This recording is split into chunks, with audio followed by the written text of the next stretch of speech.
Today we are making a Mississippi pot roast. You just serve it over the top of mashed potatoes. It's delicious. So let's get cooking.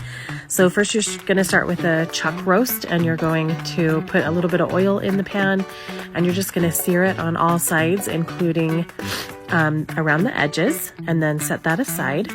And then the rest of the ingredients are a stick of butter. You're going to stick that in the pan.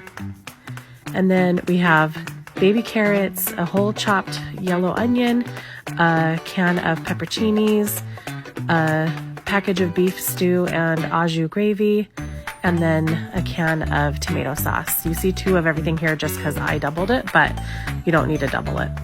Then we're going to saute our veggies in that butter. And then when the onion is cooked really well, you're going to add the whole can of pepperoncinis and then the can of tomato sauce, and you're just going to stir that up really well. Oh yeah, you're going to put water in that can and put that in there too. And then you're going to put the packets of the gravy and au jus, and then you're going to put in a packet of ranch and then stir it up really well.